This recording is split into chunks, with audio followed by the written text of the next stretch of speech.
The Meridian Crown did not simply orbit the gas giant, it presided over it. From the outside, the station was a marvel of spun titanium and diamond glass, a halo of aggressive opulence suspended against the swirling violent violets and bruised oranges of the planet below. It was a place where gravity was a subscription service, and the air was scented with genetically patented fragrances. Inside the restaurant, Celestia, the floor was a single, seamless sheet of hyperglass. There was no carpet, no tile, nothing to separate the leather soles of the patrons from the terrifying drop into the abyss. If one looked down between their feet, they could see the commercial freighters docking miles below, glittering like schools of bioluminescent deep-sea fish. Milton hated it immediately. He stood at the maitre d's podium, fighting the urge to tug at his collar. The suit was charcoal gray, purchased second-hand from a liquidation sale of a deceased mid-level manager. It fit him in the shoulders, but was loose at the waist, and despite 3 cycles in the sonic cleaner, it still smelled faintly of mothballs and despair. "Reservation for Dorn," Milton said. He tried to project confidence, but his voice cracked slightly on the last syllable. The maitre d', a synthetic humanoid, with skin polished to a mirror sheen, looked Milton up and down. The sensors in the android's eyes likely calculated Milton's net worth credit score and the caloric density of his last meal in under a microsecond. "Table 19, the android," said the voice devoid of warmth. "The lady is already waiting." Milton nodded and stepped onto the glass floor. His stomach did a slow, sickening roll as his brain registered the visual data of falling, even though his feet remained planted. He forced himself to walk, keeping his eyes on the horizon line where the starfield met the curve of the station. He was not here to eat. He was here to work. The job offer had come through an encrypted channel 18 hours ago. The instructions were simple. Go to Celestia. Meet Leona of the Orolith. Be boring. Be insufferable. Be the kind of man who makes a woman check the time every 30 seconds. Do not be offensive enough to cause a scene, just dull enough to ensure there is never a second date. Payment 3,000 credits. 3,000 credits was exactly the amount needed to renew the biomedical lease on his sister's neural cradle. Without it, the clinic would pull the plug on her stasis in 48 hours. Milton navigated the maze of tables. The clientele here were the apex predators of the sector. They wore clothes made of light weave and drank wines aged in zero-gravity vaults.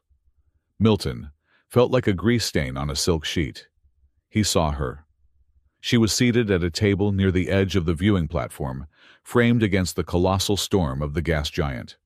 The dossier had said she was Orolith, but it had not prepared him for the reality of her. She was small. In the biological classification of the Orolith species, she was what was known as a microform. While a standard Orolith stood 7 feet tall with broad, statuesque features, Leona was barely 5 feet. Her skin shimmered with a pale, iridescent gold dust, characteristic of her people, and her hair was a cascade of fiber-optic white strands that seemed to move with their own current. Her eyes were large liquid pools of emerald green, lacking whites deep and unreadable. She looked like a porcelain doll placed by mistake in a room full of heavy machinery. Milton approached the table. He had rehearsed his opening line. He was going to talk about the structural integrity of concrete for 20 minutes. "Leona," he asked, pulling out the chair opposite her. She looked up from the tablet she had been reading. Her eyes locked onto his. There was a pause. A silence that stretched thin and tight, like a wire about to snap. Milton expected her to smile politely. He expected her to look confused. He expected the standard social grease that lubricated interactions between strangers. Instead, he saw recognition. Not the recognition of knowing who he was, but the recognition of what he was. Her gaze swept over his ill-fitting suit, his nervous hands the sweat beading on his hairline, and the subtle, defeated slump of his shoulders. Her expression did not shift into anger. It settled into a profound, exhausted weariness. It was the look of someone who had opened a gift box to find it empty, exactly as she had predicted. "You are not him," she said. Her voice was melodic like a bow drawn across a crystal glass, but the tone was flat. Milton froze, his hand still gripping the back of the chair. "I beg your pardon, I am Milton. I believe we have a—" "You are the tank," she said. She placed the tablet down on the white tablecloth with precise, delicate movements. "The sabotage. The wrench in the gears." Milton blinked. The script in his head, the one about concrete density and atmospheric humidity, evaporated. "I don't know what you mean. I was told, please." She cut him off. She did not raise her voice. She did not need to. "Do not insult my intelligence. It is the only thing the Dorn family cannot buy, though God knows they have tried." She picked up her water glass, swirling the liquid. "Seren set this up, didn't she? She has a romantic heart. She thinks I am lonely. She thinks I need a connection." Leona took a sip, her green eyes never leaving Milton's face. "And Cassian," she continued. "Her brother decided that a connection would be inconvenient, or perhaps just embarrassing. So he hired a man who looks desperate enough to take the money, but harmless enough not to cause a scandal. A man who would sit here and be so painfully inadequate that I would run back to my work and stop dreaming of compatibility." She set the glass down. "Sit down, Milton. You are blocking the view of the nebula." Milton sat. He dropped into the chair, not with the grace of a gentleman, but with the collapse of a structure whose foundation had just been kicked out. He opened his mouth to deny it. He wanted to say that he was a systems engineer, that he was a respectable citizen, that he was just a bad dater. But the lie died in his throat. It felt too heavy to lift. He looked at Leona, at the shimmering gold of her skin, and the centuries of tired patience in her eyes, and he found he could not do it. 3,000, Milton said. The words came out as a whisper. Leona raised a non-existent eyebrow. "Excuse me." 3,000 credits, Milton repeated louder this time. He placed his rough hands on the tablecloth, palms flat. "That is what they are paying me, to sit here. To talk about atmospheric recycling protocols until you make an excuse to leave. To be the wrong man." He waited for the explosion. He waited for her to throw the wine in his face, to call the waiter, to have security drag him out by his cheap lapels. He deserved it. He was a mercenary of emotions, a hired gun for a petty social assassination. Leona did not move. She stared at him for a long moment, studying his face as if he were a particularly interesting biological specimen. Then she laughed. It was not a happy sound. It was a soft, dry exhale, a sound like dry leaves skittering over pavement. 3,000, she mused. She looked out the window at the gas giant churning below. Inflation is hitting everyone, it seems. The last one was only 2,000. He tried to sell me insurance. Milton felt a heat rise up his neck that had nothing to do with the station's climate control. "The last one, do not look so surprised," Leona said, turning back to him. "I am a microform oralith working in high-tier diplomacy. To the humans of Meridian Crown, I am a curiosity. To the elite, like the Dorns, I am a pet project. To the men they send on these dates, I am a payday." She leaned forward slightly, the gold of her skin catching the candlelight. "Why, Milton? You do not look like a man who enjoys cruelty. You look like a man who is terrified of the floor." Milton looked down at the glass beneath his boots. "My sister," he said. He did not know why he was telling her this. Perhaps it was because she had stripped him naked with a glance, and there was nothing left to hide. "She has a neurodegenerative condition. The degradation is at 80%. She is in a stasis cradle at the medical district. The lease on the machine expires on the 16th. That is in 2 days. And 3,000 credits buys you another month." "Another 6 months," Milton corrected. "If I manage the payment plan correctly." Leona nodded slowly. She did not offer sympathy. She did not reach across the table to pat his hand. There was no softening in her posture, no pity in her eyes. Milton was grateful for that. Pity from a woman he was hired to humiliate would have broken him.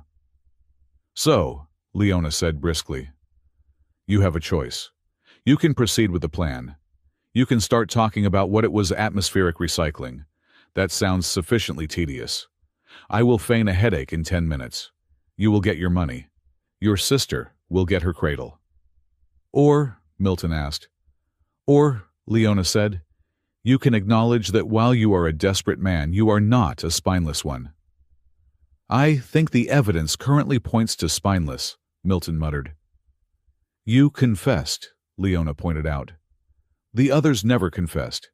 They just chewed with their mouths open and checked their comms units." She picked up the menu, a sleek pane of smart glass. "You are already here, Milton. The reservation is made. The table is occupied. Cassian's money is already in escrow contingent on the date occurring. He did not specify the quality of the conversation, only the outcome that we do not fall in love." She glanced over the top of the menu, her eyes sharp. "I have no intention of falling in love with a man who wears a polyester blend to a 5-star restaurant. So the outcome is secure. But I am hungry. And I am tired of eating alone while the rest of the room wonders why the little alien girl is by herself." "You want me to stay?" Milton asked, incredulous. "I want you to be a person," Leona corrected. "Not a prop. Not a tool for Cassian Dorn. Can you do that? Can you sit there and consume nutrients and converse like a sentient being for 60 minutes? Milton looked at her. Really looked at her. Beneath the shimmering skin and the alien features, he saw a wall of steel. She had built a fortress around herself brick by brick, constructed from every sneer, every whisper, every paid-off date she had endured. She was offering him a truce. Not forgiveness, he hadn't earned that, but a chance to cease fire. He took a breath. The air smelled of lavender and money. "I'm not actually boring," Milton said. "I mean I am, but not on purpose.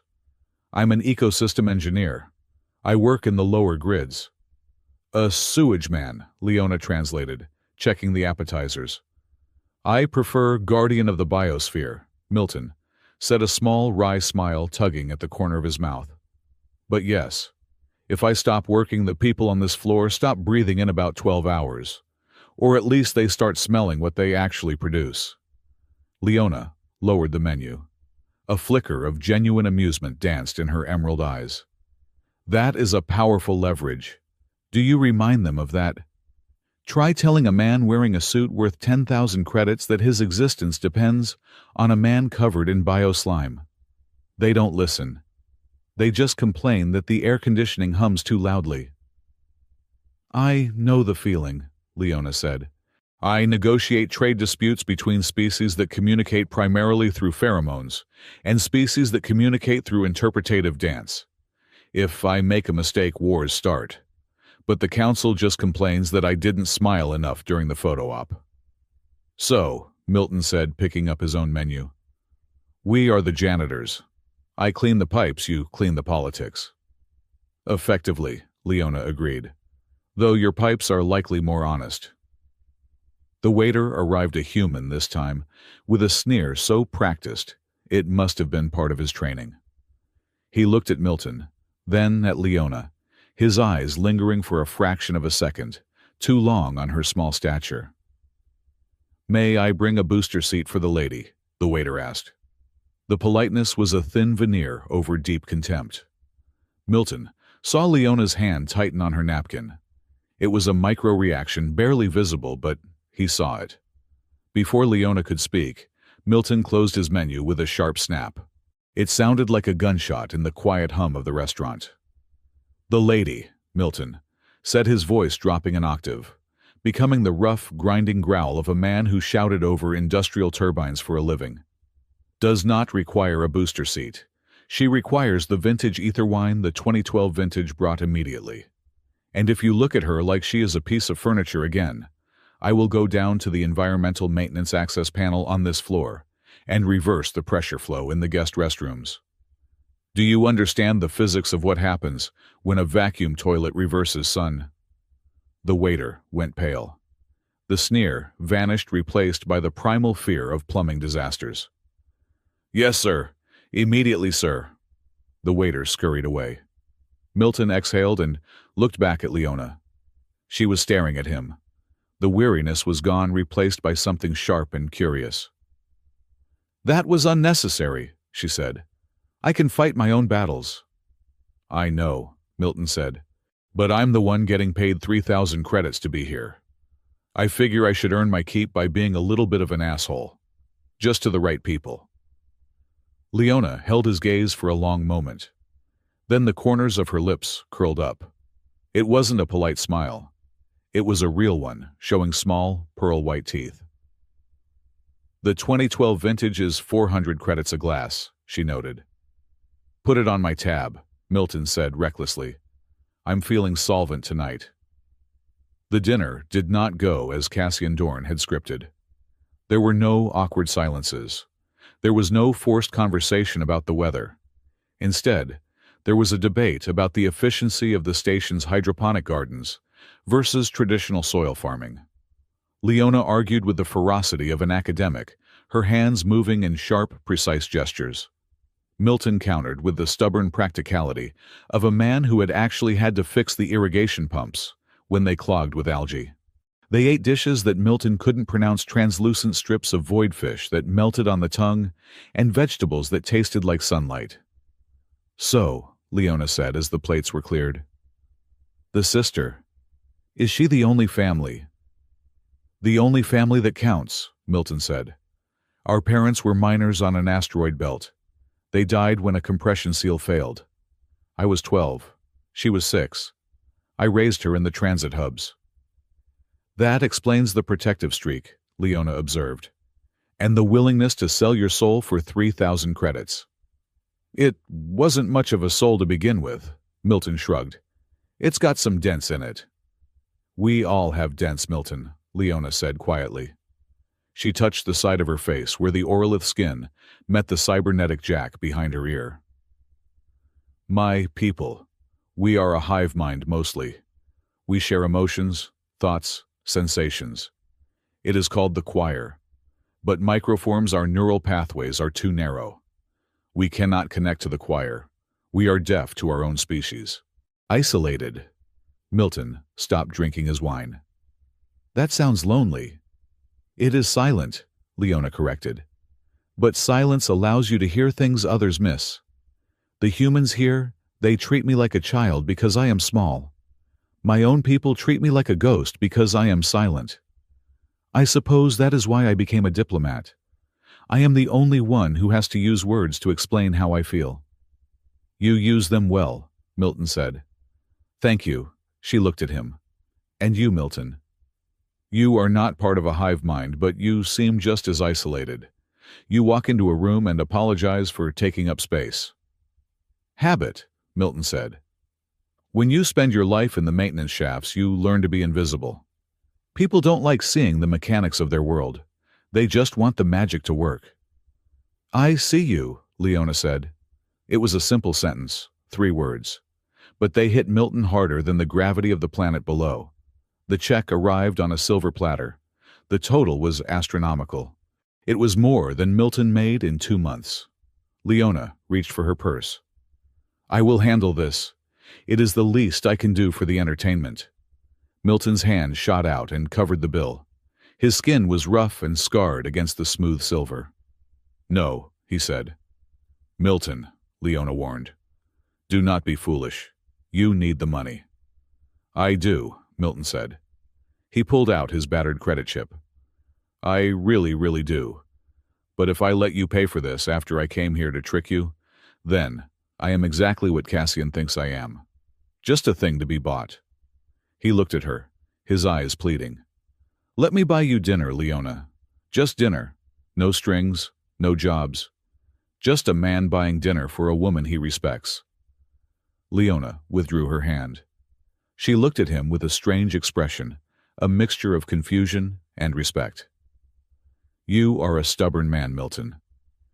It's the only quality I have in abundance, He scanned his chip. The device beeped a warning about overdraft limits, but the transaction went through. He was now in debt. Deep debt. They walked out of the restaurant together.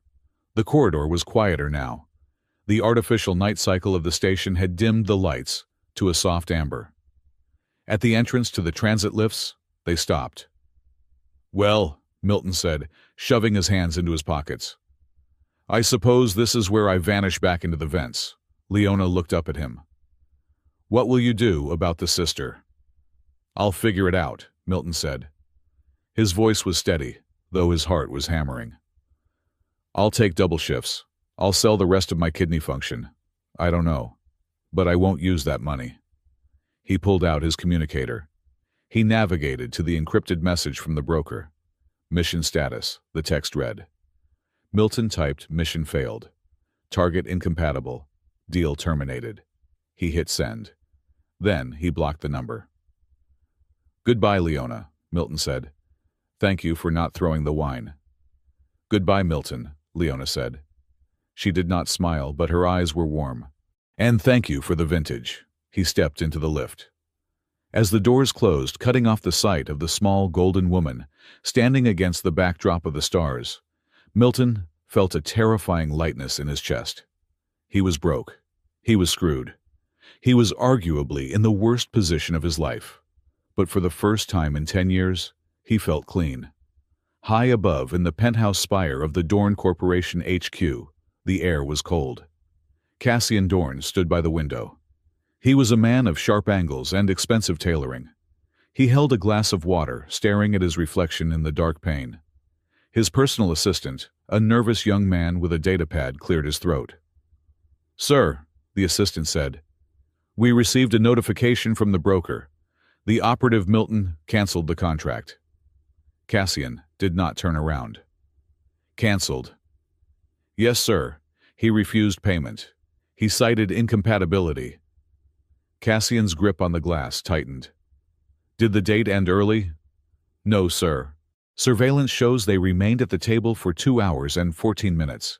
They consumed 3 courses. And Milton paid the bill." Cassian turned slowly. His face was a mask of serene, terrifying calm. "He paid?" "Yes, sir. He overdrafted his personal account to do so."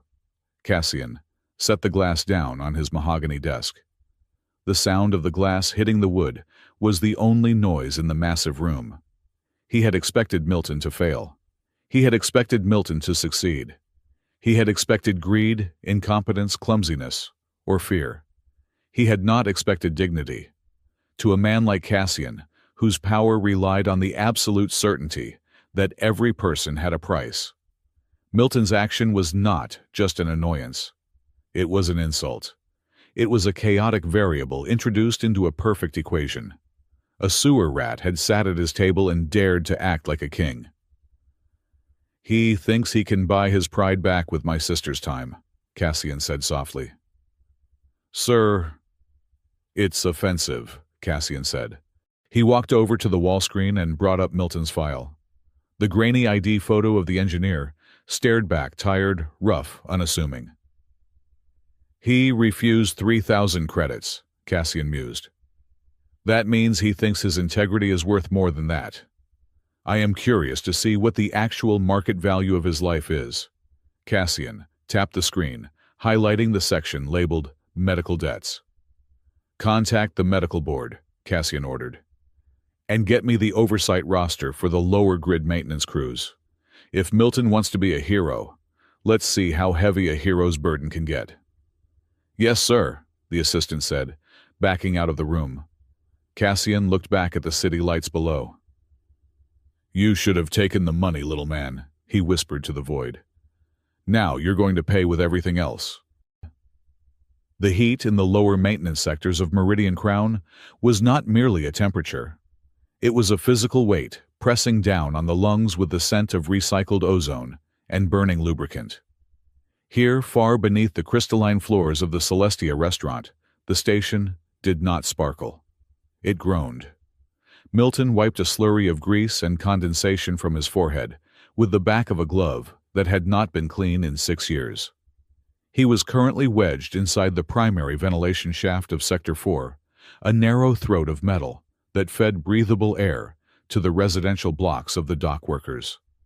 The turbine in front of him was screaming a high-pitched mechanical wail, indicating a misalignment in the magnetic bearings. To the people living in the apartments above, it was an annoyance. To Milton, it was a ticking bomb. If that bearing seized the back pressure, would blow out the filtration units, and 3,000 people would be breathing raw exhaust from the fusion drives within 20 minutes. "You look like you are trying to strangle that turbine, Milton," a voice crackled over his headset. It was Juno Hale. Juno was currently 3 levels up, monitoring the pressure gauges. She was a woman made of sharp angles, and even sharper sarcasm, the only other person on the crew who treated the station's machinery with something resembling religious reverence. "It is trying to strangle me first," Milton grunted, wrenching a stabilizer bolt a quarter turn to the left. "The lateral stress is off by 12%. Someone bypassed the safety protocols to run it at overdrive." "Management wanted better airflow for the VIP inspection yesterday," Juno replied, her voice dry. "They cranked it up so the corridors wouldn't smell like boiled cabbage and regret. Now we pay the price." Milton finally felt the locking mechanism click. The screaming whine of the turbine dropped to a manageable hum. He exhaled, slumping against the curved wall of the shaft. "Stable," he said. "Good," Juno said. "Because you have a call. External line. Priority tag." Milton's stomach tightened. He knew what that tag meant. It was the only entity that called him with priority status. "Patch it through." He stayed in the dark shaft, the metal vibrating against his spine. The voice that filled his ear was synthetic, polite, and utterly terrifying. "Greeting, Mr. Milton. This is a courtesy notification from the Asclepius Medical Trust. This is a reminder that the grace period for patient ID 49 Alpha subject name, Alara, concludes in 72 hours. The outstanding balance for the upcoming treatment cycle is 3,400 credits. Please ensure payment is cleared before the deadline to prevent automatic suspension of life support protocols. Have a pleasant cycle." The line went dead. 72 hours. Milton closed his eyes. The darkness of the shaft felt suffocating. He had refused Cassian's money. He had walked away with his pride intact, and now his pride was sitting on his chest, heavy enough to crush his ribs. He had worked 4 double shifts in a row. He had taken the hazard pay jobs that even the droids refused. He had managed to scrape together 800 credits. It was not enough. It was nowhere near enough. "Milton," Juno's voice returned softer this time. "You okay down there? Your biometrics just spiked." "I am fine," Milton lied, forcing his voice to be steady. "Just the heat. I am coming up." He crawled out of the access hatch, his knees aching. The corridor outside was bathed in the harsh yellow glow of the sodium dock lights. This was his world. No glass floors, no star views. Just yellow light, gray metal, and the constant rhythmic thud of docking clamps. The dockside community clinic sat at the edge of the shipping yards, sandwiched between a warehouse storing volatile fuels and a bar that served engine coolant as a beverage. It was a place of last resort, funded by scraps of charity and staffed by idealists who had not yet been crushed by the system. Milton arrived there 2 hours after his shift carrying a heavy tool bag. He was not there to visit Alara. She was housed in the high-security stasis wards uptown, where the equipment was expensive and the rent was lethal. He was here because the clinic administrator, an overworked man named Dr. Eris, paid under the table for equipment repairs.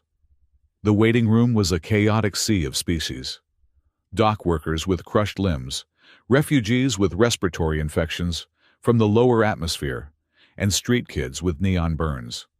The air smelled of antiseptic and unwashed bodies. "The bioscanner is down again, Milton," Dr. Eris shouted from behind the triage desk, waving a datapad frantically. "I have a queue of 20 people, and I cannot tell if they have the flu or a parasite that eats livers." "I am on it," Milton said, heading toward the imaging bay.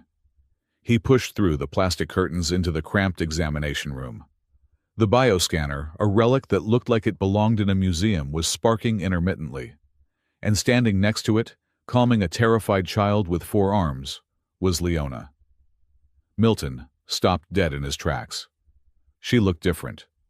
Gone was the shimmering evening gown from Celestia. She was wearing a utilitarian medical vest over a gray jumpsuit, her fiber-optic white hair tied back in a severe knot. She looked tired. There were smudges of dark fluid on her sleeve. But when she looked up and saw him, her eyes, those deep, pupilless emerald pools, widened. Milton. Leona. Milton gripped the strap of his tool bag. "What are you doing here?" "This isn't exactly the diplomatic quarter." "I volunteer here twice a week," Leona said, turning back to the child and pressing a soothing hypospray against the girl's arm. "The council requires us to have community engagement hours. Most of my colleagues choose the Opera House Board or the Botanical Garden Committee. I chose this." She finished with the patient, handing the child a small, glowing sticker. The girl scampered off her 4 arms, waving happily. Leona wiped her hands on a rag and turned to face him fully. "And are you stalking me? Or is the ventilation in here also about to explode?" "The scanner," Milton said, gesturing vaguely at the sparking machine. "I fix things for Eris. He pays in cash." Leona leaned against the exam table. In the harsh, flickering light of the clinic, she looked less like a porcelain doll and more like something forged from steel and starlight. The contrast between her delicate microform frame and the grime of the room was jarring, yet she seemed completely at ease. "Cash," she repeated. "Right. The debt." Before Milton could answer, his communicator buzzed again. He had forgotten to silence it. The external speaker, damaged from the heat in the shaft earlier, crackled loudly. "Final notice," the synthetic voice blared loud enough to be heard over the hum of the ventilation. "Payment of 3,400 credits required within 48 hours to maintain patient stability." Silence filled the small room. The spark from the scanner snapped loud and sharp. Milton scrambled to mute the device, his face burning, with a shame so hot it felt like a chemical peel. He had wanted to be the man who bought the vintage wine. He had wanted to be the man who had dignity. Now, she saw him as he was a man drowning, being screamed at by a machine in a closet. He did not look at her. He walked to the scanner and popped the access panel open with unnecessary force. "The power coupling is loose," he said to the machine. "I can bypass the regulator." "Milton," Leona said. "It will take 20 minutes, he continued, talking faster. "I just need to splice the wire. It is a simple fix." "Milton, look at me." He froze. Slowly, he turned his head. Leona was not looking at him with pity. That was the first miracle. She was looking at him with a furrowed brow, a mixture of frustration and confusion. "You need 3,400 credits, she said. It was a statement, not a question. "Cassian offered you 3,000. With the bonus for a good performance, it would have been 4. "I know the math, Leona," Milton snapped. The exhaustion was fraying his temper. "I am an engineer. I know exactly what the numbers are." "Then why—" She took a step toward him. "I saw your face when that message played. You are terrified. You are desperate. So why, in the name of the stars, did you pay for my dinner and walk away from the money that would save your sister?" Milton dropped his wrench. It clanged on the metal floor. "Because if I took that money," Milton said, his voice trembling, "I would have to tell her how I got it." Leona stopped. "Alara," Milton said, looking at his hands. "She is the only good thing I have ever done. I raised her to be honest.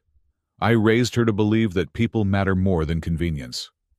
If I saved her life by selling a woman out, by becoming a tool for a man like Cassian Dorn to hurt someone, then I kill the brother she thinks she has." He looked up at Leona. "I can save her body with that money," he whispered. "But I would be bringing a stranger to her bedside. a stranger who sold his spine for a check. I cannot do that. I would rather work myself to death in these tunnels than look at her and know I am just another piece of Cassian's property. Leona stared at him. The clinic sounds, the coughing, the crying babies, the shouting of Dr. Eris seemed to fade away. She saw it then. The weapon he carried. It wasn't charisma, and it wasn't power. It was a terrifying, unshakable solidity. In a world where everyone on Meridian Crown was fluid, changing faces, changing morals, changing loyalties for the highest bid, Milton was a rock. Leona let out a long breath. She reached up and touched the metallic interface behind her ear, a nervous habit. "You are a fool," she said softly. "A magnificent, catastrophic fool." "I have been told that," Milton said, bending down to pick up his wrench. "My people," Leona began, her voice shifting, becoming lower, more intimate. "The Orolith. We value symmetry. We value size. To be large is to be capable of holding the resonance of the choir our telepathic web. When I was born this size," she gestured to her small frame. "They called it a translation error, a genetic stutter." She hopped up onto the exam table, her legs dangling, not touching the floor. "My parents were wealthy. They bought me a commission in the diplomatic corps because it was the only place where being small and non-threatening was an asset. I am a novelty, Milton. I am the cute little alien girl that warlords like to explain things to. They lower their guard because they cannot imagine a creature this size could be dangerous." She looked at him, her eyes fierce. "I have spent my life being treated as a decorative object, and when I sat at that table with you, I expected you to be just another person using me. When you refused the money, when you treated me as a sovereign equal." She slid off the table and walked over to him. She was so short she had to tilt her head back significantly to look him in the eye. "You gave me back something I did not know I had lost," she said. "You treated me like a human, or whatever the Orolith equivalent is, a person." She reached into her vest pocket and pulled out a data chip. "I cannot give you money," she said. "You are too stubborn to take it, and I suspect it would insult you. But I can give you this." Milton took the chip. "What is it?" "It is the legal code for biomedical debt restructuring," Leona said. "I am a diplomat, Milton. I read treaties for fun. I looked at your sister's contract. There is a clause, paragraph 84, regarding essential infrastructure personnel. If you can prove your work is vital to the station's safety, they cannot suspend treatment. They have to grant a deferment." Milton stared at the chip. "Vital personnel, I am a grease monkey." "You just told me you stopped a turbine from poisoning 3,000 people, Leona said dryly. "If that is not vital, I do not know what is. We just need to prove it. And," she hesitated, "I need someone to look at the wiring in my apartment.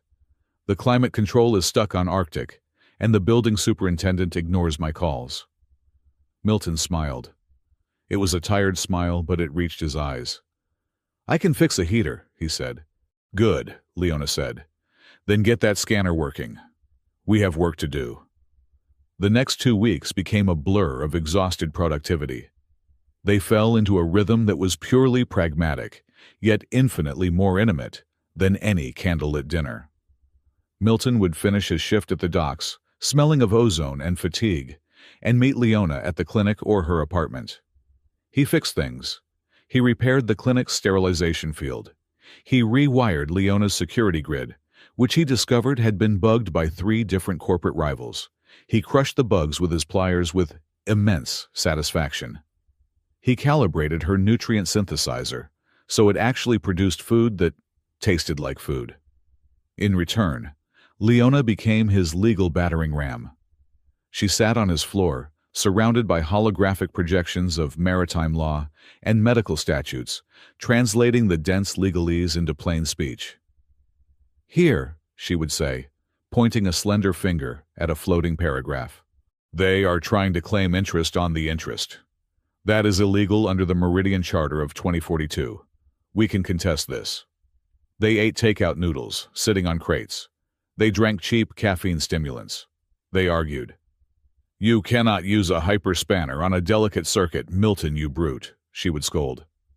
"I can if I ask it nicely," he would retort, and then prove her wrong by making the circuit sing.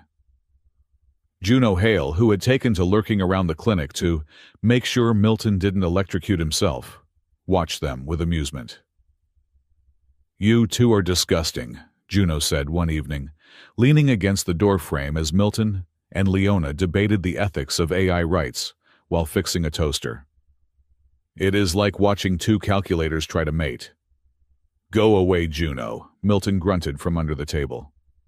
"He likes you," Juno said to Leona, ignoring him. "He usually only argues with machines."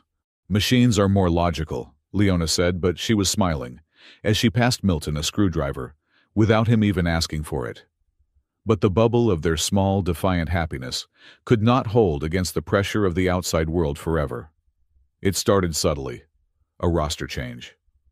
Milton arrived at the station hub to find his schedule altered. He had been pulled from the internal ventilation crew and reassigned to the hull integrity team. The hull integrity team, or the suicide squad, as the workers called it, was responsible for repairing the exterior blast shields, while the station was moving through high radiation zones. It was grueling, dangerous work that paid only marginally better, but carried a 30% casualty rate over 5 years. "Management says it is a randomized rotation," the shift supervisor said, refusing to meet Milton's eyes. "Nothing I can do." Milton knew better. This was Cassian. Cassian Dorn did not send thugs to break your legs. That was crude. Cassian Dorn rearranged the world around you until you broke your own legs trying to navigate it. He was isolating Milton, draining his energy, putting him in a position where a single slip-up would be fatal. That night, as Milton sat in Leona's apartment too exhausted to even lift his arm to eat, his communicator chimed. It was not a debt collector. It was a private frequency. A hologram shimmered into existence. It was a woman who looked like Cassian, but with softer eyes and a mouth that seemed perpetually sad. Seren Dorn. "Mr. Milton," Seren said. Her image was grainy, indicating a heavily encrypted line. "And Leona. I know you are there." Leona stiffened, setting down her tea. Seren. "I am brief," Seren said. "I am sorry. The dinner, I truly thought I wanted you to find a friend, Leona. I did not know Cassian would turn it into a test of loyalty." "He failed the test," Leona said coldly. "Or rather, the test failed him." "Cassian is angry," Seren warned. "Not the shouting kind. The quiet kind. He feels his property has been mishandled. Milton, the reassignment to the hull team is just the beginning. He wants you to quit. He wants you to come crawling back and ask for the money. If you do that, he wins. He proves that everyone breaks."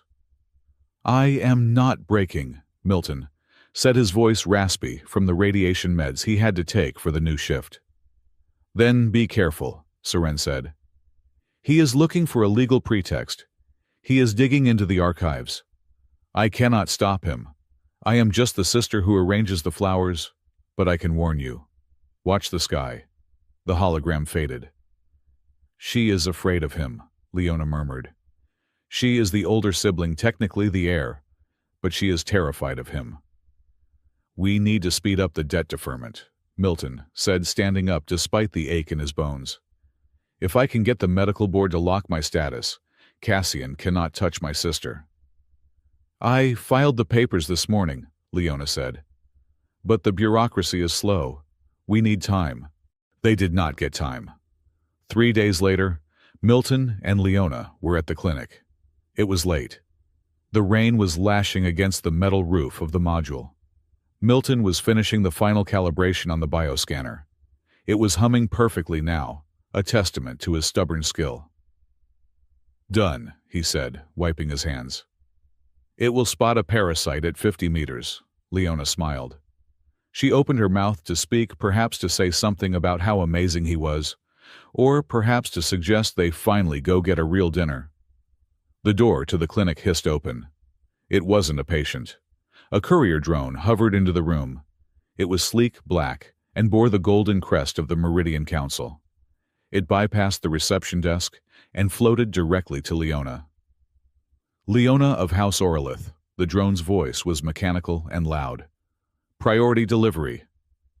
A cylinder of heavy synthetic parchment extended from the drone's chassis. Leona's face went pale. The gold in her skin seemed to drain away, leaving her looking gray and fragile. "No," she whispered. "What is it?" Milton stepped forward, placing himself between the drone and her. "Take it," the drone commanded. Leona reached out with a trembling hand and took the cylinder. The drone retracted its arm and hovered, recording. She unrolled the document. It was not a digital pad. It was physical paper, heavy and textured, a sign of archaic, absolute legal weight. "It is a claim charter," Leona said, her voice barely audible. "What does that mean?" Milton asked. Leona looked up at him, and for the first time since the restaurant, she looked terrified. "It is an ancient maritime law revived by the corporation. It states that if a diplomatic liaison is deemed compromised or acting against the interests of the stability of the port, their sponsorship can be revoked." She read further down the document. "Cassian has filed a motion. He claims that my association with a debt-ridden element of the lower grid is creating a security risk. He is invoking the honor clause." She looked at Milton, tears forming in her emerald eyes. "The charter gives me a choice. I must return to the protection of the Dorn family patronage, which means I become their ward, effectively their prisoner, in a gilded cage cut off from my work from the world." "Or," Milton demanded.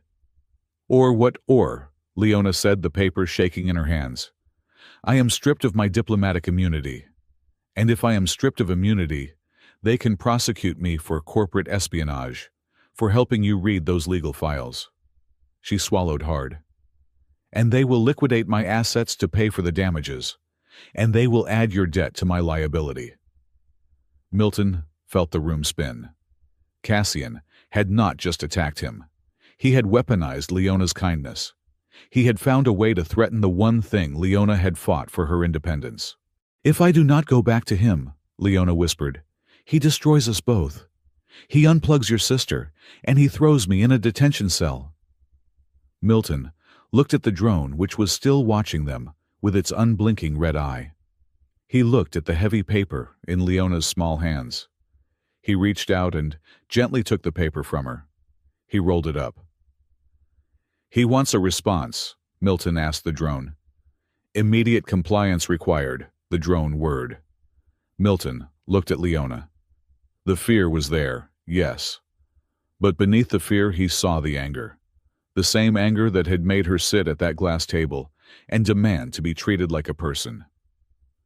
"Tell Cassian Dorn," Milton said to the drone, his voice low and dangerous, "that we acknowledge receipt. And tell him." He looked at Leona. She nodded, a tiny, imperceptible movement, but it was enough. "Tell him we request a hearing," Milton said. "Under the charter, the trial of the three doors." Leona gasped. "Milton, no, that is madness. No one has invoked the three doors in a century." "It is in the charter, isn't it?" Milton asked. "Yes, but—" "Then we do it," Milton said. He turned back to the drone. "We challenge the claim. We will meet him at the charter hall." The drone paused, processing this unexpected input. "Challenge recorded," it said. "Prepare for adjudication." The drone spun and flew out into the rain. Milton turned to Leona. She was staring at him as if he had just grown wings. "Do you know what you just did?" she asked. "The three doors." "It is not a court case, Milton. It is a gauntlet. It is designed to break people." "He thinks I am a tool," Milton said, picking up his tool bag. He felt a strange calm settling over him, the calm of a man who finally knows exactly which wire to cut. "He thinks you are a pet. He is about to find out that we are something else entirely." He took her hand. It was cold, but her grip was strong. "We are the people who keep his world running," Milton said. "Let's go show him what happens when we stop." The charter hall was not designed to make a human feel significant. It was a cavernous expanse of black marble and acoustically dampened voids, located in the absolute gravitational center of Meridian Crown. The ceiling was a holographic projection of the Galactic Law Codex scrolling endlessly, in 10,000 languages, a waterfall of regulations that could drown a man before he even opened his mouth. Milton stood in the center of the circle of adjudication. He wore his best work jumpsuit cleaned and pressed, but the grease stains on the cuffs were stubborn. Beside him, Leona stood tall, though she barely reached his ribcage. She was dressed in the formal white robes of a petitioner, her Orolith skin dull and gray under the harsh judgment lights. Across from them, standing on a raised dais that looked suspiciously like a throne, was Cassian Dorn. Cassian did not look like a villain. He looked like the solution to a problem you did not know you had. He wore a suit, cut from midnight blue silk, that seemed to absorb the light around him, and his smile was a masterpiece of polite condescension. "This is unnecessary theater," Cassian said. His voice was amplified by the room's acoustics, coming from everywhere and nowhere at once. "We are simply correcting an administrative error. The asset known as Leona has strayed from her designated patronage. I am here to facilitate her safe return." "I am not an asset," Leona said. Her voice trembled, but she held her chin high. "And I am not lost," Cassian sighed, a sound of genuine regret. He stepped down from the dais, moving with the fluid grace of a predator that had never known hunger. He stopped 5 feet from Milton, ignoring him entirely to focus on Leona. "My dear," Cassian said softly, "you are confused. You have been spending time with staff. It has affected your perspective. You are a microform. You require specific environmental and social structures to thrive, structures that only the Dorn family can provide." He finally turned his eyes to Milton. It was like being looked at by a scanner evaluating scrap metal. "And you," Cassian said. "The mechanic. I must applaud you, Mr. Milton. Most hirelings take the money and run. You took the money, developed a conscience, and then decided to steal the merchandise. It is a bold business strategy, if somewhat suicidal." "I did not take your money," Milton said. His voice was rough, scraping against the polished perfection of the room. "And she is not merchandise." "Everything is merchandise," Cassian corrected gently. "Some items just have more expensive maintenance contracts." He turned to the shadowed figure sitting high above them in the arbiter's seat, a synthetic intelligence encased in a pillar of bronze. "Arbiter, I move for immediate summary judgment. The defendant has no legal standing. He is a third-party contractor interfering with a proprietary bond." Leona stepped forward.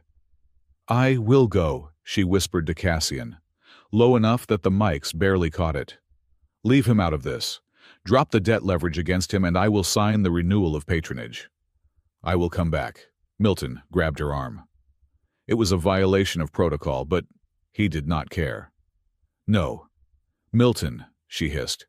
"You cannot win this. He has the law. He has the money. He will crush you just to make a point." "You are not a fee," Milton said, loud enough for the entire hall to hear. "You are not a fine I pay to get out of trouble. I am not trading you." "Touching," Cassian drawled, "but irrelevant." "Is it?" The voice came from the shadows near the entrance. Vera Kint stepped into the light. She was a Saurian, a tall reptilian humanoid with scales the color of dried blood and eyes that blinked sideways. She wore the crimson sash of a charter litigator.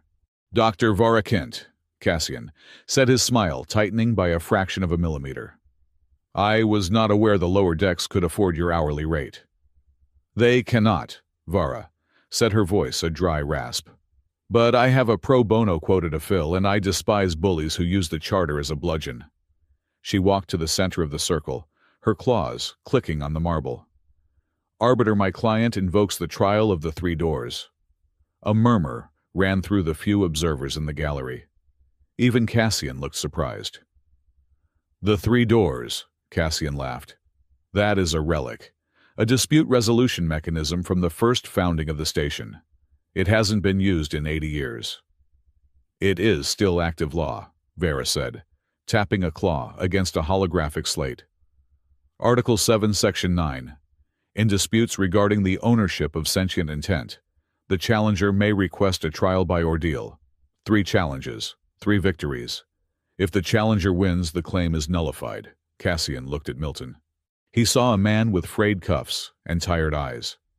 He saw a man who fixed toilets and air ducts. He saw a victim. Very well, Cassian said, adjusting his cufflinks. I accept. It will be amusing to watch him fail. The terms are set, the arbiter's synthetic voice boomed. Cassian Dorn, as the claimant, you shall set the nature of the obstacles. However, they must adhere to the categories of the Charter Resource Intellect and Value. Cassian smiled.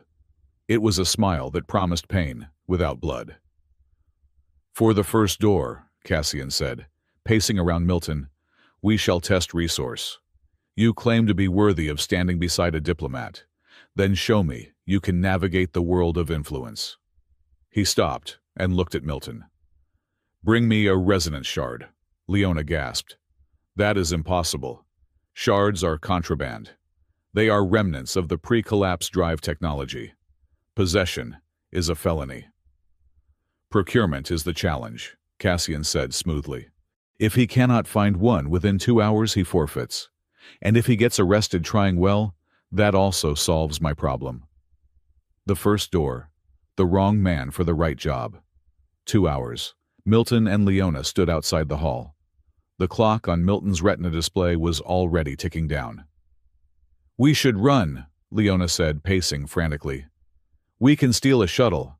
I know the override codes for the diplomatic hangars. And where? Milton asked. Cassian controls the shipping lanes. He would shoot us down and call it a tragic accident. He wiped sweat from his forehead. A resonance shard. I have seen them in tech manuals. They react to the phenomenon known as the choir. But where do we find one in a city of rules? The black market, Leona suggested. But we have no money. No, Milton said. Not the black market. The gray market. He snapped his fingers. Ambassador Torgal. Torgal. Leona stared at him. The representative of the Amorphous Trade Federation. He eats people who bore him, Milton. Metaphorically. Sometimes. Literally. He also hates Cassian, Milton said. I fixed his humidifiers last month. He tipped me in illegal off-world chocolate. He likes chaos. They ran. They did not take the maglev. They took the service corridors, Milton, navigating the maze of pipes and conduits with an instinct born of 10 years in the dark. They burst into the diplomatic wing, bypassing security, by crawling through a ventilation duct that emptied out behind a velvet curtain in Torgal's receiving room. Ambassador Torgal was a large gelatinous entity contained within a pressurized envirosuit that looked like a deep-sea diving rig.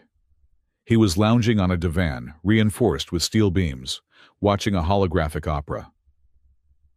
You are early for the maintenance cycle, Torgal burlesqued his voice, bubbling through a translator box. And you have brought a snack. How thoughtful. We need a resonance shard, Milton said, gasping for breath. Right now, Torgal's single massive eye swiveled to look at him. A shard, you ask for a piece of a dying star, little engineer. Why should I give you something that is worth more than your entire life's earnings? Because Cassian Dorn bet that I couldn't get one, Milton said. Torgal paused. The fluid in his suit bubbled. Cassian. That preening peacock. He is trying to crush you, isn't he? Yes, Milton said. Boring, Torgal sighed. The rich crushing the poor is the oldest story in the galaxy. Give me something new. Give me a truth that makes me less bored, and I might consider it. Leona stepped forward, but Milton held up a hand. The truth, Milton said, stepping toward the massive alien. "The truth is that I was hired to break her heart." Torgal's eyes widened. Leona went still. "I was a mercenary," Milton continued, his voice steady. "Cassian paid me to humiliate her, to be the wrong man. I needed the money. I was going to do it. I sat at that table and I looked at her, and I saw a payout." "And?" Torgal asked, leaning forward. "And I realized that being the wrong man was easy," Milton said. "Being a decent man was the hardest thing I had ever done. I am terrified, Ambassador. I am a grease monkey fighting a billionaire. I should have taken the money. But I didn't. Because for the first time in my life, I found something I couldn't put a price tag on." He looked at Leona, then back at Torgal. "I am not a hero. I am just a guy who realized he was the villain and decided to quit the role halfway through the play." Torgal stared at him for a long, uncomfortable minute. Then a low, rumbling sound filled the room. The ambassador was laughing. "A villain who quit," Torgal wheezed. "Delicious. Cassian expects you to be noble or clever. He does not expect you to be reformed." Torgal reached into the folds of his suit and pulled out a small, jagged crystal. It pulsed with a faint violet light and emitted a low hum that seemed to vibrate in Milton's teeth. "This is a shard," Torgal said. "It sings when the choir is near. Be careful, little engineer. It listens." He tossed it. Milton caught it. It was cold, colder than ice. "Go," Torgal said. "And when you see Cassian, tell him his opera is terrible." The second door. The hive and the human. They returned to the charter hall with 3 minutes to spare. Cassian's face remained impassive when Milton produced the shard, but his eyes narrowed. "Luck," Cassian dismissed. "A scavenger finding a shiny rock. Let us test something that cannot be scavenged. Intellect." The floor of the hall shifted. A holographic matrix rose from the ground, a swirling, chaotic storm of data points, encryption keys, and logic gates. It was a visual representation of a security override for a planetary shield. "This," Cassian said, "is a recursive cipher designed by the Aurolith High Guard. It requires parallel processing. An Aurolith mind can split into 4 distinct cognitive streams to solve the layers simultaneously. A human mind is linear. You cannot solve it alone. You will time out before you even breach the first firewall." He gestured to the timer. 1 hour. Leona looked at the matrix. "He is right. This requires the choir, or at least a microform adaptation of it. Milton, you cannot do this. Your brain isn't wired for it." Milton looked at the swirling data. It was true. If he tried to solve AB, would reset. If he solved BC, and D would lock. It was designed for a species that could think in 4 directions at once. "I am not an Aurolith," Milton said. He tapped his communicator. "But I am an engineer, and engineers do not work alone." "External assistance is forbidden," the arbiter boomed. "Objection," Varakint interjected smoothly. "The challenge specifies intellect. It does not specify that the intellect must be singular. Aurolith used the choir a collective mind. If the test is designed for a collective, a human must be allowed to simulate one." The arbiter paused. "Sustained. But the candidate must coordinate the effort personally." Milton grinned. He activated his headset. "Juno," he barked. "Wake up! I need you on Channel 1. "Milton," Juno's sleepy voice crackled. "It is 3 in the morning. Unless the station is on fire." "It is about to be. Get the schematic I am sending you. I need you to handle the logic gates on the red spectrum." "Dr. Eris," Milton switched channels. "I need you on Channel 2. You know biological algorithms. Look at the blue stream. Treat it like a viral propagation. Isolate the nodes." "What is this?" Oris asked, confused. "I am in the middle of a surgery." "The patient can wait 10 minutes. I need you." "Doc crew," Milton shouted into the open frequency for Sector 4. "Listen up, I need eyes on a structural pattern. Channel 3 and 4. If you see a prime number sequence, yell it out." Suddenly, Milton's headset was a cacophony of voices. It was messy. It was loud. It was chaotic. "I see a loop in the red sector," Juno shouted. "Isolating the blue node is a Fibonacci sequence," Eris yelled. "Hey, Milton, Channel 3 looks like a shift schedule for a cargo loader," a dock worker bellowed. Milton stood in the center of the hall, his eyes darting back and forth across the hologram. He was the conductor of a symphony of noise. "Juno, hold the red gate open. Eris, inject the code now. Sector 4, shift the prime sequence to the left." Cassian watched his arms crossed. He expected failure. He expected the human mind to buckle under the strain of coordinating so many inputs. But Milton was not trying to be an Orolith. He was being a human. He was using the oldest survival trait of his species, pack hunting. 3, 2, 1 mark, Milton shouted. 4 different voices shouted 4 different solutions at the exact same second. The holographic matrix shuddered. The red, blue, green, and yellow streams aligned perfectly. The cipher dissolved, replaced by a green light of completion. Milton fell to his knees, gasping for air. His head pounded. "Solved," the Arbiter announced. Cassian's calm facade cracked. A vein pulsed in his temple. "Crude," Cassian spat.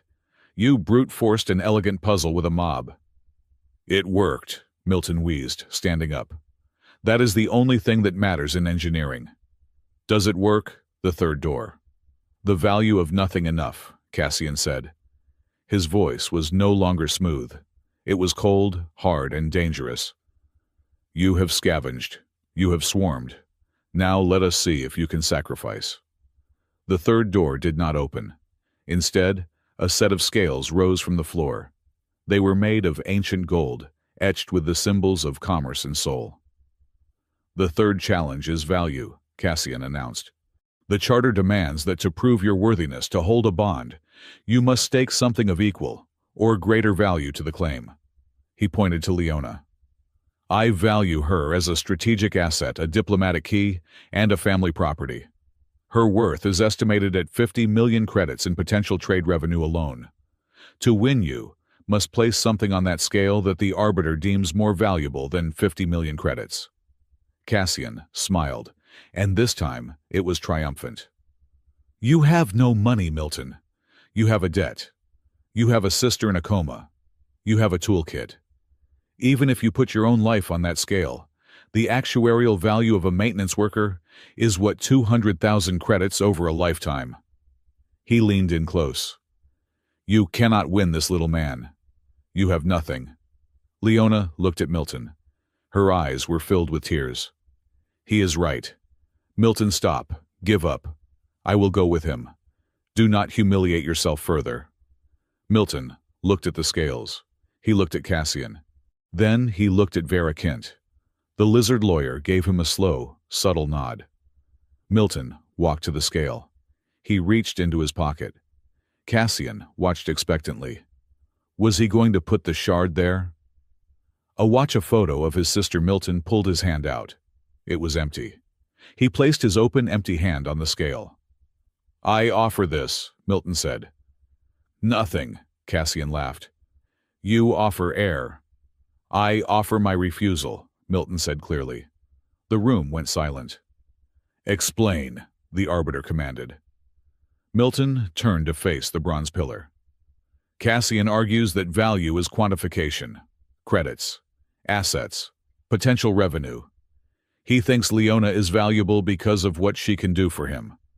He thinks I am worthless because I have no assets." Milton looked at Leona. "But the Charter asks for the most valuable thing. My most valuable possession is not something I hold. It is something I do." He took a breath. "It is my choice to love my family, both the one I was born with and the one I found. I worked in the dark for 10 years to keep my sister alive, not because she generates revenue, but because she is my sister. That love has no price. It cannot be bought. It cannot be sold. And therefore," he looked at Cassian, "it cannot be placed on a scale. If I were to trade my loyalty, my love, or my sister's safety to win this trial, I would be converting them into a currency. I would be devaluing them to the level of Cassian's world. The moment I put them on the scale, they become worthless. Milton turned back to the arbiter. I offer my refusal to trade. I argue that the only thing more valuable than 50 million credits is the thing that cannot be traded for 50 million credits. By keeping my hand empty, I am holding on to the only thing in this room that has infinite value, my humanity. Cassian sneered. Sophistry word games arbiter, he is mocking the court. He offers nothing. The bronze pillar hummed. The lights in the room flickered. The synthetic intelligence was processing a logic loop that dated back to the founding philosophers of the station. Value is determined by scarcity, the arbiter thought or calculated.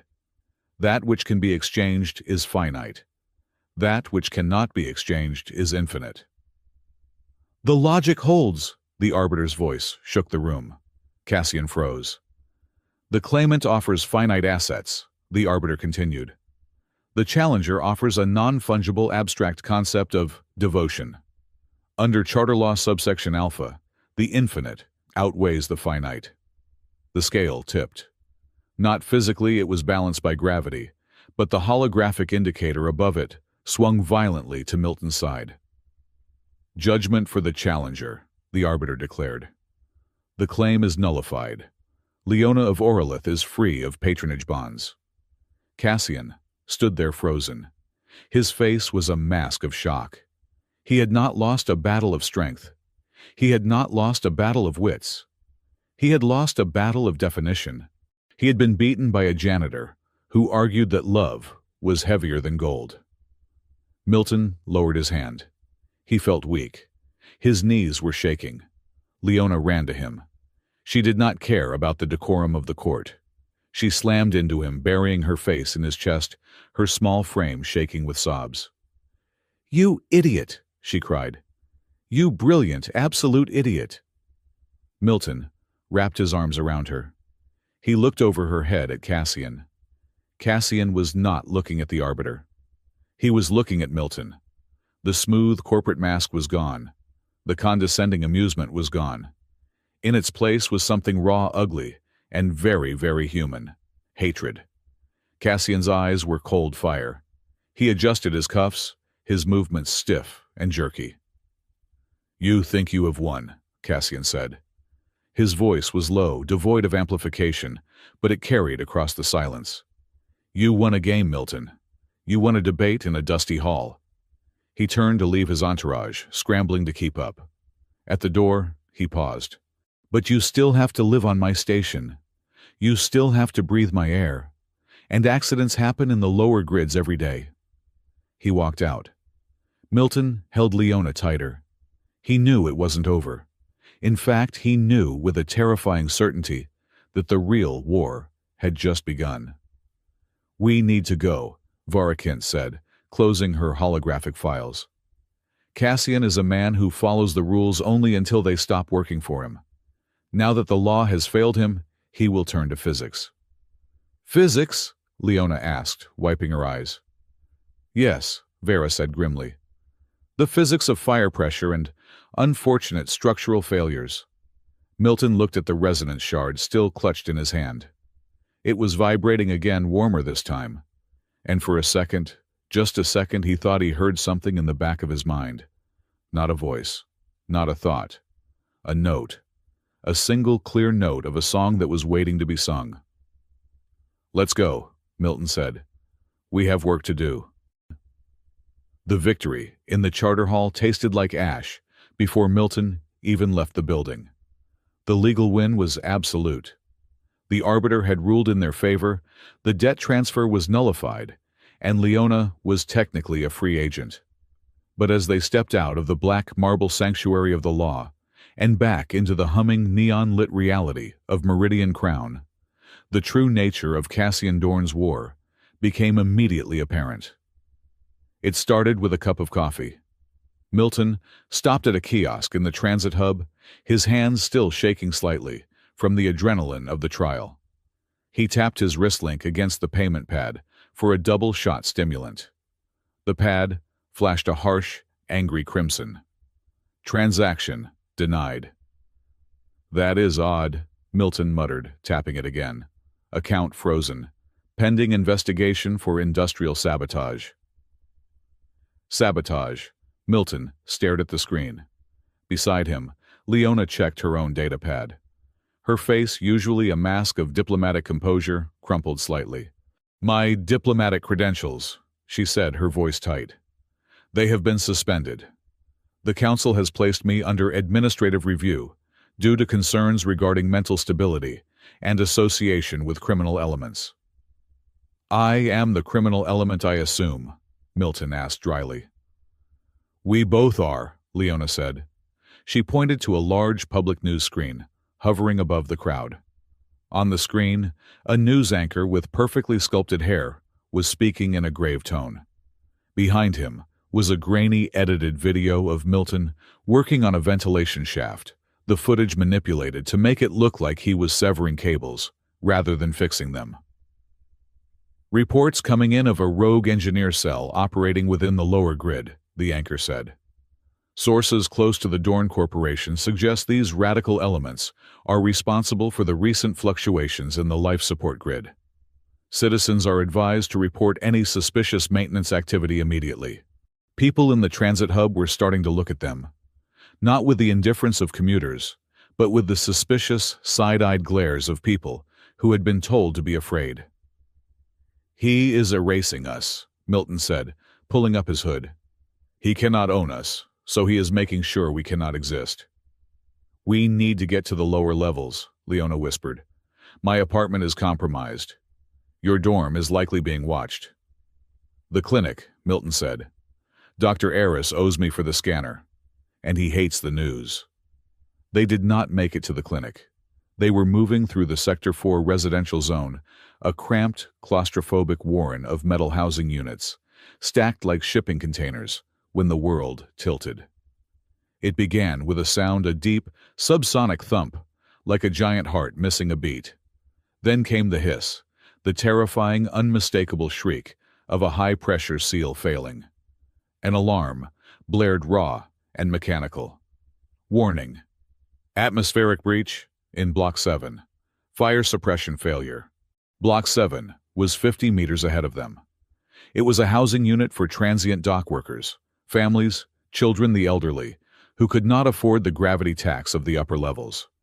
Smoke, thick and oily, began to pour from the ventilation grates. It smelled of burning plastic and ozone. Block 7, Milton said. That is where the main junction is. Milton, no. Leona grabbed his arm. We have to go. Security will be here in minutes. If they catch you. If the main junction blows the fire doors lock automatically, Milton said, his eyes fixed on the smoke. Those people cannot get out. The manual overrides are inside the ductwork. You are a wanted man, Leona cried, her voice cracking. You are not the station's keeper anymore. I am always the keeper, Milton said. He looked at her, and for a second, the hard lines of his face softened. Go to the rendezvous point. Wait for me. He pulled his arm free and ran. He did not run away from the danger. He ran directly into the cloud of black smoke billowing from the corridor. Leona stood there frozen. Her logical, diplomatic mind screamed that this was suicide. It was irrational. It was exactly what Cassian wanted for Milton to play the hero and die in a tragic, preventable accident. But her heart, that strange, expanding organ that she was only just learning to listen to, felt a terror so profound, it nearly brought her to her knees. You stubborn human idiot, she sobbed, and then she turned and ran after him. Inside Block 7, the heat was a physical blow. The air was a toxic soup of particulate matter. Visibility was less than 3 feet. Milton pulled his shirt up over his nose. He didn't need to see. He knew this ship. He knew the layout of the pipes like he knew the veins in his own hands. He could hear screaming, muffled, panicked voices trapped behind a blast door that had sealed shut to contain the fire. Help! The panel is dead. Open the door. Milton reached the control box next to the door. He ripped the cover off with his bare hands, ignoring the searing heat of the metal. The wires inside were fused a mess of melted copper. Sabotage. This wasn't an accident. The suppression system had been deliberately looped to overheat. "Stand back," Milton roared, though he doubted they could hear him. He reached into his tool belt, which he had never taken off even in court, and pulled out a heavy hydrospanner. He didn't try to fix the wires. There was no time. He jammed the spanner into the manual gear teeth of the door mechanism and heaved. He put his back into it. He pushed with everything he had, every ounce of frustration, every credit of debt, every second of humiliation he had suffered at the hands of men who lived in clean air. "Move!" he grunted, his muscles screaming. The door groaned. It slid open 3 inches. "Push!" Milton shouted to the people inside. Hands appeared in the gap, desperate, soot-stained hands. They pushed. Milton pulled. The door slid open a foot. A woman squeezed through, clutching a baby. Then a man coughing violently. Then 2 children. "Go toward the lift," Milton directed them, acting as a human shield against the sparks raining down from the ceiling. Leona appeared out of the smoke. She had a wet cloth pressed to her face. She didn't say a word. She grabbed a stumbling old man and guided him toward the exit. "Get out of here, Leona!" Milton shouted, coughing. "Shut up and work!" she yelled back. There was one more problem. The fire was feeding on the oxygen line. If Milton didn't cut the flow, the whole block would become a bomb.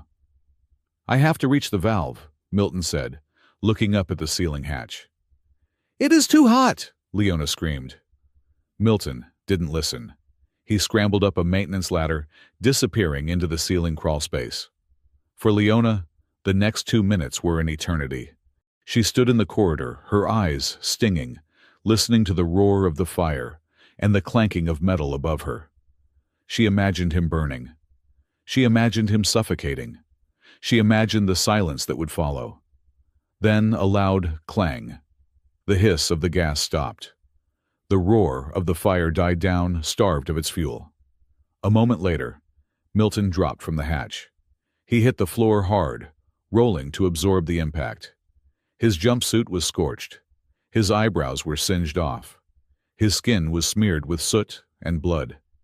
He looked up at her and grinned, his teeth white against the black mask of ash on his face.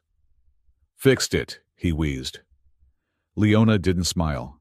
She walked over to him, grabbed him by the lapels of his ruined suit and shook him. "Do not," she hissed, tears streaming down her soot-stained cheeks, cutting clean lines through the grime. "Do not ever do that to me again. Do you understand you are not allowed to die? I forbid it. It is against protocol." Milton blinked, surprised by the ferocity in her voice. He reached up and gently wiped a tear from her cheek with his thumb. "I thought we broke the protocol," he said softly. Leona let out a choked sound that was half laugh, half sob, and buried her face in his shoulder. They stood there in the smoking corridor, holding each other up while the distant sirens of the official security forces finally began to wail. They found refuge in the back room of Juno Hale's workshop. It was a subterranean bunker, filled with cannibalized droid parts and illegal server racks. Juno looked at them with a mixture of horror and awe. She threw a medkit at Milton and a bottle of water at Leona. "You two are a disaster," Juno said, pacing the room. "You are all over the net. They are calling Milton the arsonist of Block 7. Cassian spun the story before the smoke even cleared. He says you sabotaged the line to cause panic." "He did it," Milton said, wincing, as Dr. Eris, who had been summoned via a secure channel, applied a biogel to the burns on his arms. The wiring was fused. It was a remote overload. "We know," a new voice spoke from the shadows. Seren Dorn stepped forward. She looked out of place in the grease-stained workshop, wearing a hooded cloak over her silk dress. But her face was pale and drawn. "Seren," Leona stood up. "How did you find us?" "I tracked the drone coverage," Seren said. "And I knew where I would go if I wanted to hide from my brother." She looked at Milton. "He sent me to deliver a message," Seren said. She pulled a small, holographic projector from her pocket and set it on the table. Cassian's face appeared. He was sitting in his office calm, untouched, perfect. "Congratulations on the rescue, Milton," the recording said. "Very heroic. But take a look at your bank account. Take a look at your sister's medical chart. Winning the game in the courtroom does not mean you win the life. I can burn this station down room by room, and they will blame you for every spark. Surrender, Leona. Confess to the sabotage. And I will let your sister live. You have 24 hours. The hologram flickered and died. Silence filled the room. The only sound was the hum of Juno's servers. "He is going to kill Alara," Milton said. His voice was hollow. "He will pull the plug and blame a power outage." "He won't," Seren said. Her voice trembled, but her eyes were hard. "Because I am going to give you the codes to lock him out." Everyone turned to Seren. "You are betraying the family," Varakint asked, stepping out from behind a stack of crates. The Saurian lawyer looked skeptical. "That is a death sentence in your circles." "He is a monster," Seren whispered. "I looked away when he rigged the markets. I looked away when he bribed the council. But burning down Block 7. There were children in there. I set up that housing project. It was my charity." She reached into her cloak and pulled out a data drive. "This contains the architecture of his private network. But be warned, there is something else in there. Something he is using to control the narrative." "The choir," Leona said. Seren nodded. "He calls it the resonance algorithm. But yes, it is the choir." Leona turned to the group. "The Auralith choir is not just telepathy. It is a shared emotional resonance. It is how we build consensus. It is beautiful. But Cassian has found a way to synthesize it." She picked up the resonance shard that Milton had placed on the table. The crystal was glowing with a pulsing violet rhythm. "He is using these shards," Leona explained, her voice shaking. "He has embedded them in the station's communication grid. He is not just broadcasting news. He is broadcasting an emotional carrier wave. Subliminal fear. Subliminal obedience. That is why the crowd turned on us so quickly. That is why no one questions his lies." "He is brainwashing the station," Juno asked, horrified. "He is harmonizing them," Leona corrected. To his tune, Milton stared at the shard. He reached out his hand. "Don't touch it, Milton," Leona warned. "It interacts with neural pathways." "I have to know," Milton said. He touched the crystal. At first there was nothing. Then a static hiss. And then a sound. It wasn't a sound he heard with his ears. It was a sound he felt in the fillings of his teeth, in the titanium screws in his broken ankle, in the neural interface of his tool gloves.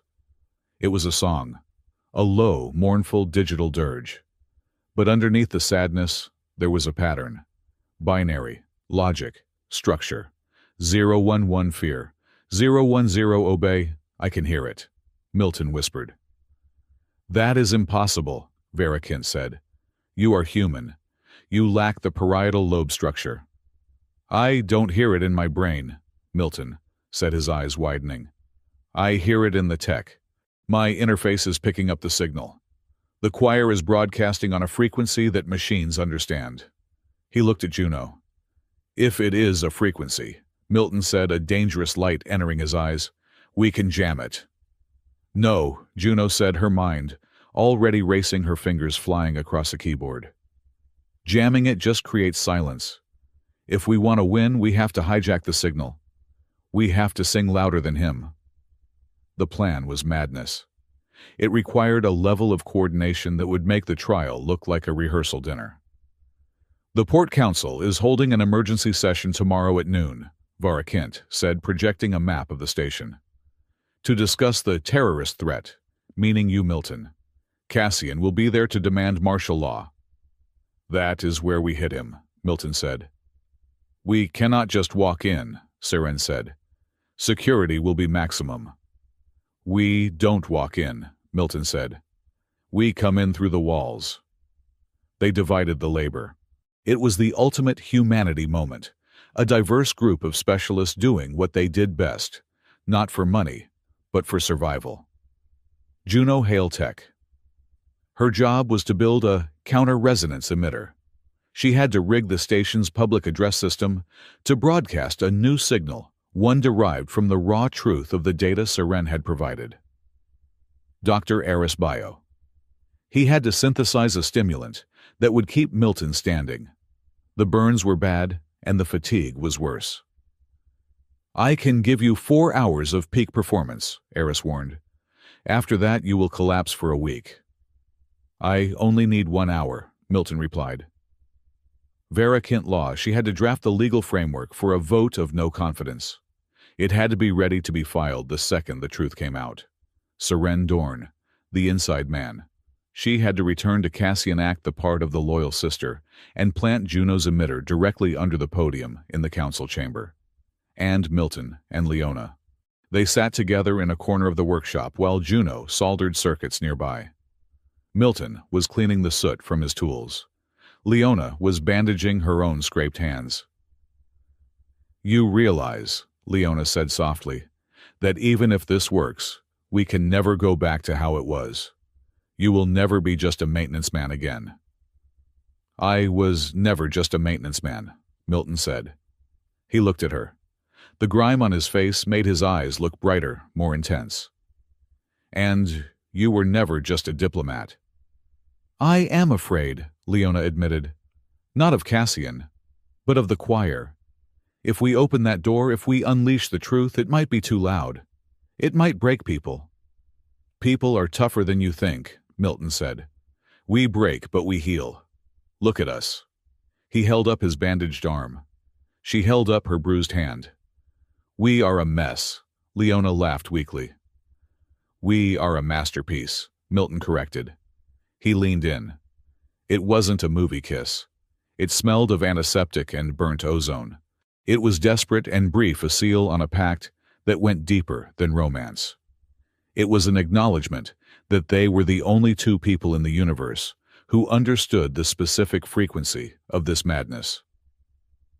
"When we go in there," Milton said, pulling back, "I need you to do the one thing Cassian thinks you cannot do."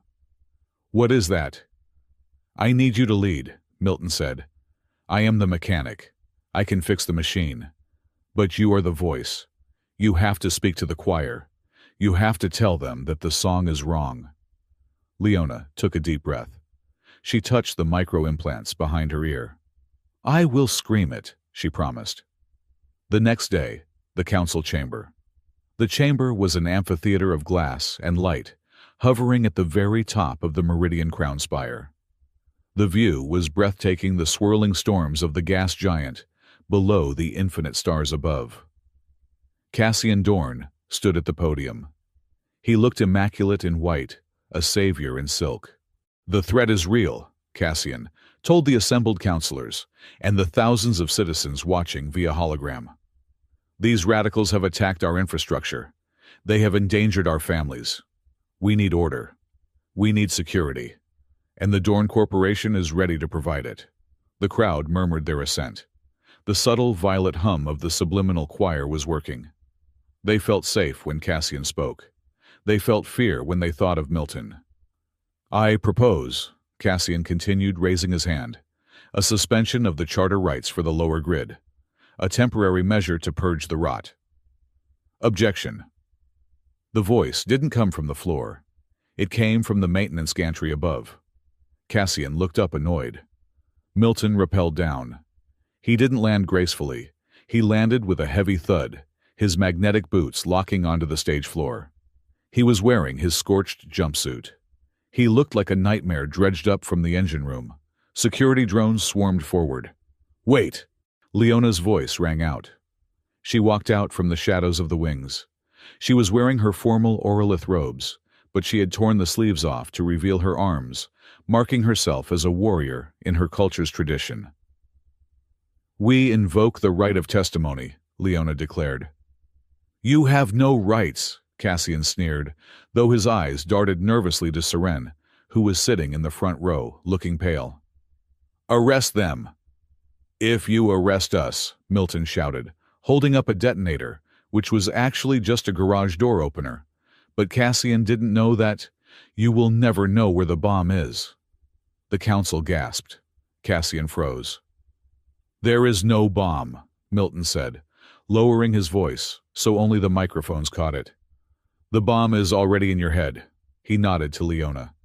Leona closed her eyes. She reached out with her mind and simultaneously, Juno Hale in the basement hit the enter key. The emitter under the podium activated. It didn't play a speech. It didn't play a recording. It played the raw, unedited audio of the fire in Block 7. The screams of the children, the hiss of the gas, and overlaying it, the cold digital logs of Cassian's command codes. Override safety. Initiate purge. Target Sector 4. The sound ripped through the chamber. It wasn't just audio. Thanks to the shard technology, everyone felt the heat of the fire. They felt the suffocation. The subliminal hum of Cassian's control shattered. The artificial calm broke, replaced by the raw, jagged horror of reality. "Turn it off!" Cassian screamed, pounding the podium. "It is a fabrication, a deep fake." "It is the memory of the station," Leona shouted, her voice amplified by the system. "You tried to make us forget. You tried to make us sing your song, but the station remembers." Milton stepped forward. He pulled the resonant shard from his pocket. It was blindingly bright now. "You hear it, don't you?" Milton asked the crowd. "You hear the lie in the static." He jammed the shard into the main data port of the podium. The feedback was deafening. The hologram of Cassian flickered, distorting. His face melted into the code that made him numbers, greed, calculated malice. For a moment, the entire population of Meridian Crown shared a single collective thought. It wasn't an Orolith thought. It was a human thought, a Saurian thought, a universal thought. He did this. Cassian stumbled back, clutching his head. The control he had exerted over the crowd snapped back on him. The fear he had broadcast was now reflecting off 10 million minds and hitting him all at once. He looked at Milton with pure, unadulterated hatred. "You ruin everything," Cassian hissed, pulling a sleek silver pistol from his jacket. "You dirty little mechanic," he raised the gun. He wasn't aiming at Milton. He was aiming at Leona. "If I cannot own it," Cassian snarled, "I break it." Time seemed to slow down. Milton saw the finger tightening on the trigger. He was 10 feet away, too far to tackle him, but he had a wrench in his hand, and he had 10 years of throwing tools to his sister on the scaffolds. "Hey, Cassian!" Milton shouted. Cassian flicked his eyes toward Milton. Milton threw the wrench. It wasn't a graceful throw. It was a fastball of rage. The heavy steel tool spun through the air and struck Cassian's hand with a sickening crunch of bone. The gun fired, but the shot went wild, shattering the glass ceiling above. Cassian screamed, dropping the gun and clutching his shattered hand. Security forces rushed the stage. But they didn't grab Milton. They didn't grab Leona. They grabbed Cassian. Seren Dorn stood up from her seat. She walked over to the microphone. "I surrender the evidence," she said, her voice shaking but clear. "I surrender the Dorn Corporation. We are guilty." The crowd erupted. Milton walked over to Leona. She was trembling, drained by the mental effort of projecting the truth. She looked at him, her eyes wide. "You threw a wrench at the richest man in the sector," she said, breathless. "I aim for the nuts and bolts," Milton shrugged, though his own hands were shaking uncontrollably as the adrenaline crash and the end of Dr. Eris's stimulant began to hit him. "Is it over?" Leona asked. Milton looked at Cassian being dragged away, screaming threats. He looked at the council, who were already frantically trying to distance themselves from the fallen tyrant. "The game is over," Milton said, putting his arm around her to hold himself up. "Now, we just have to survive the cleanup." As the medical teams rushed in, Milton looked up at the shattered glass ceiling. The stars were still there, cold and distant, but for the first time, the air in the station tasted clean. "I need a vacation," Milton muttered, and then finally, he let himself collapse. The council chamber of Meridian Crown was designed to intimidate. It was a vast amphitheater of floating obsidian platforms, suspended in a magnetic field that hummed with a low, bone-shaking frequency. Below the platforms, the artificial gravity generated a localized singularity, a swirling vortex of light and dust that served as a constant reminder of the power the council held, the power to crush. Milton stood at the petitioner's podium. He looked like a smudge of grease on a pristine white sheet. His jumpsuit was still scorched from the fire in Block 7, and the bandage on his arm was seeping a little. Beside him, Leona stood with the stillness of a statue, her emerald eyes fixed on the High Arbiter. Cassian Dorn sat on the opposing platform. He was relaxed, lounging in a chair that likely cost more than the entire medical budget of the lower grid. He checked his fingernails, feigning boredom, but Milton noticed the slight, rhythmic twitch of his jaw muscle. "This hearing is convened," the High Arbiter announced. The Arbiter was a cephalon, a floating creature in a tank of blue liquid, its voice synthesized through the room's speakers. "The charge is high treason against the stability of the port. The accuser is Cassian Dorn.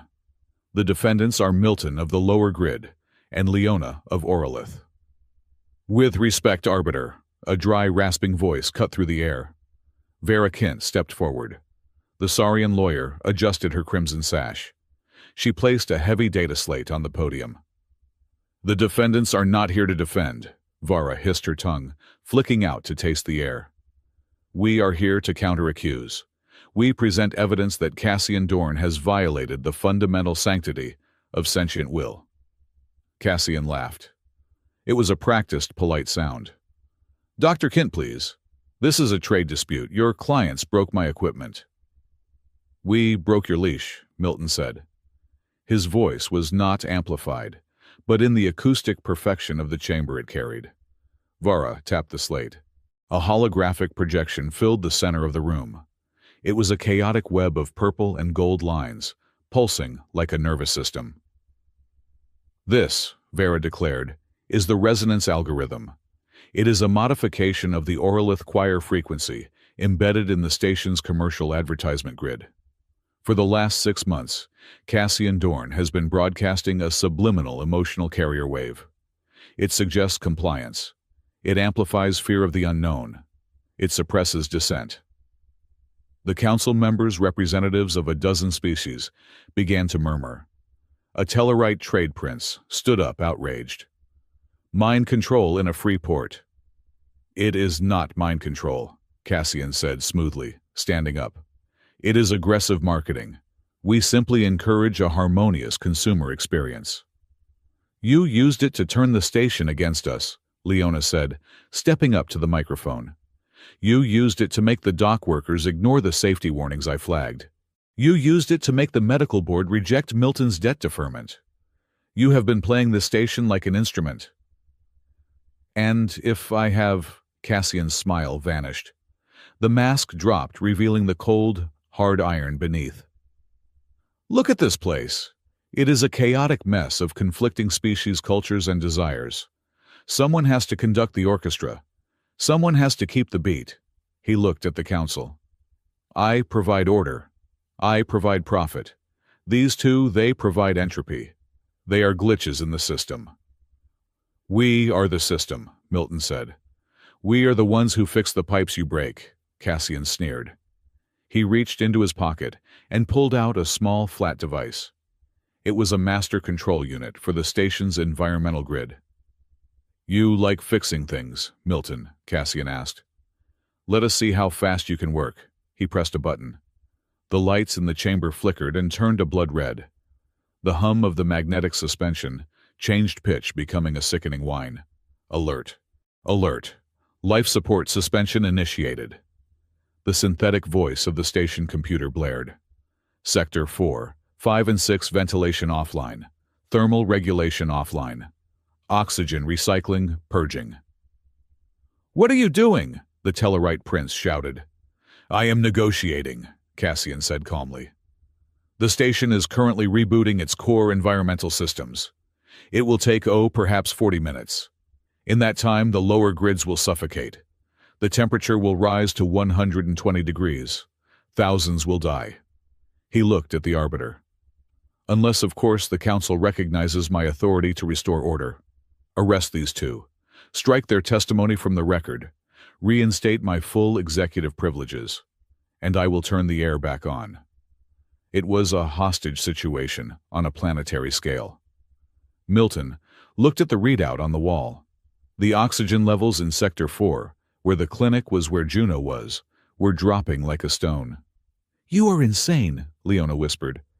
"I am a businessman," Cassian replied. "I am leveraging my assets." The council was paralyzed. They were politicians, not warriors. They looked at the dying numbers on the screen terrified. Milton did not look at the council. He looked at the access panel on the floor near the podium. "Vera," Milton said, his voice low. "Stall him." "What?" Vera blinked her lizard eyes. "Talk. Argue legal precedent. Keep him gloating. I have to go to work." Milton didn't wait. He dropped to his knees and pried the panel open. It wasn't a hero's entrance. It was a janitor's move.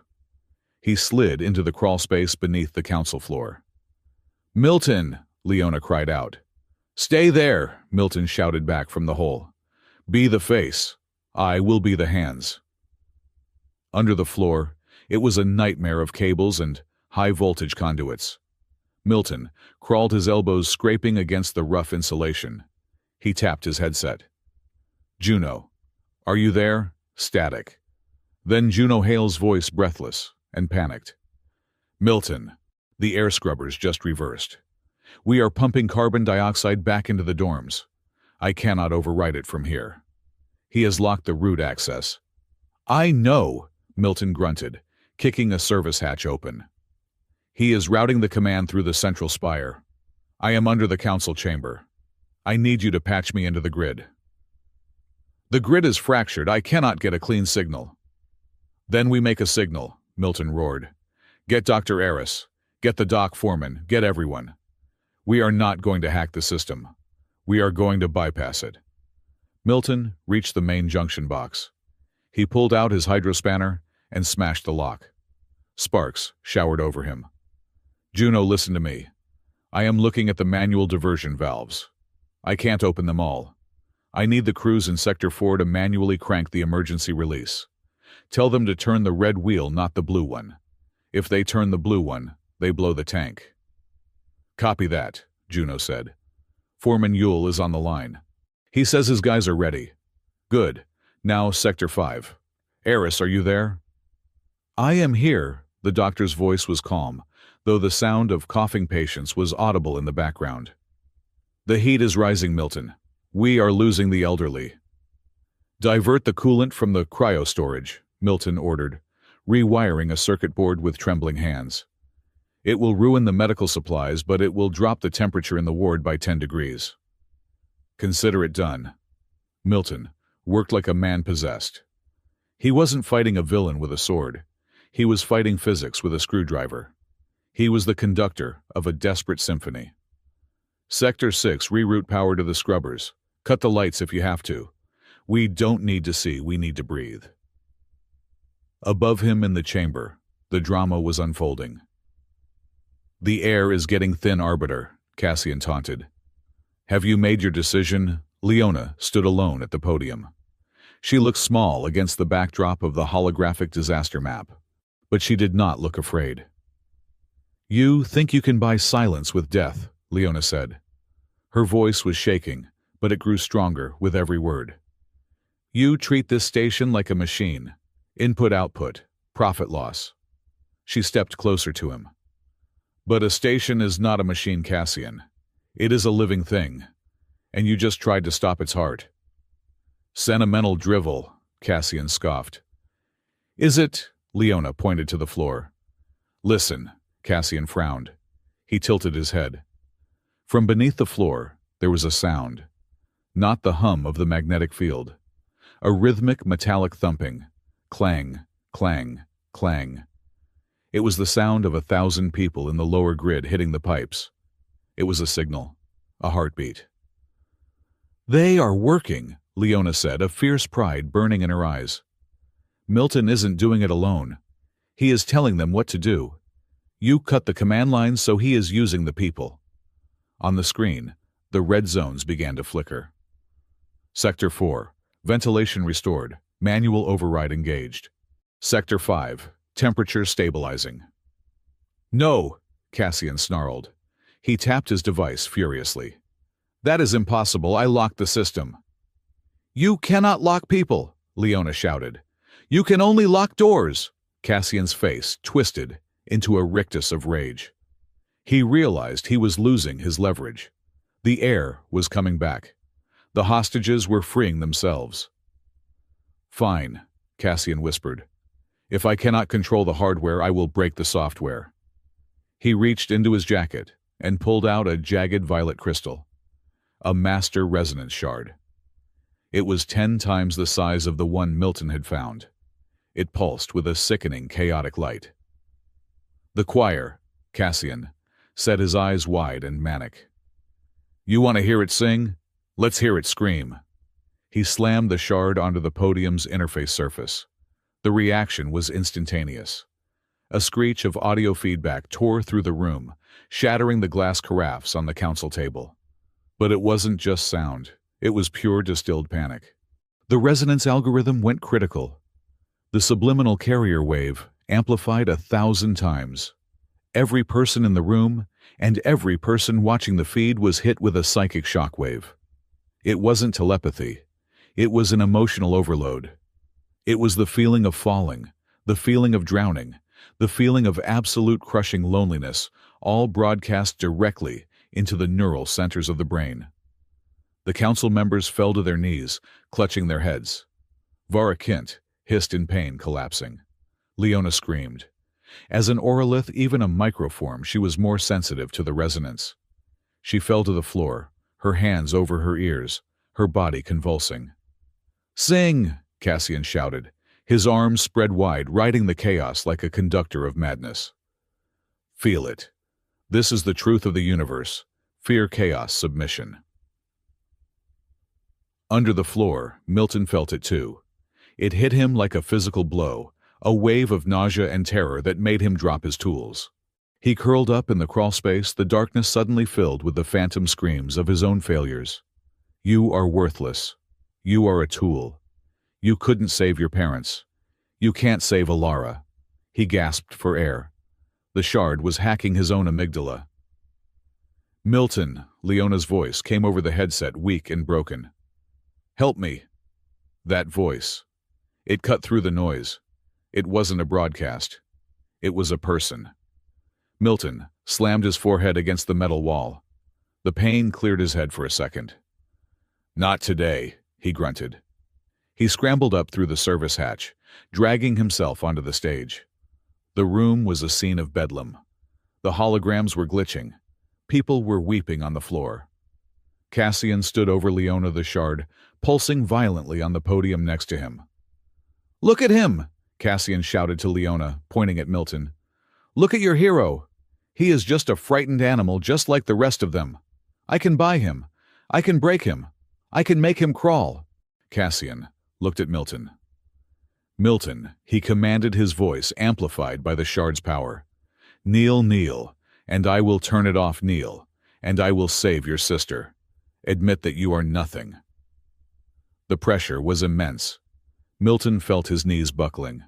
The urge to submit, to just make the noise stop, was overwhelming. Leona looked up at him. Her eyes were bleeding green tears. She reached out a hand. "Milton, don't," she whispered. Then she looked at the shard. She made a decision. She began to crawl toward the podium. She was going to touch the shard. She was going to absorb the feedback. It would burn her mind out. It would kill her. But it would stop the signal. "I accept," Leona whispered, her hand reaching for the violet light. "I am the debt." Milton saw it. He saw her sacrifice. "No." Milton didn't kneel. He lunged. He didn't attack Cassian. He didn't grab the shard. He grabbed Leona's hand, stopping her inches from the crystal. "You are not a payment," Milton roared. He pulled her into his arms, shielding her from the violet light with his own body. "Cassian!" Milton yelled, his voice raw and cracking, fighting the psychic wind. "You want a signal? You want to broadcast something? Try this." Milton reached into his pocket and pulled out his own communicator. He slammed it onto the podium right next to the shard. "Juno!" Milton screamed. "Open the channel, all frequencies, patch the mic." "I have it," Juno stammered over the static. "Broadcast this." Milton didn't make a speech about liberty. He didn't quote the charter. He leaned into the microphone, holding Leona tight against his chest, and he spoke the truth.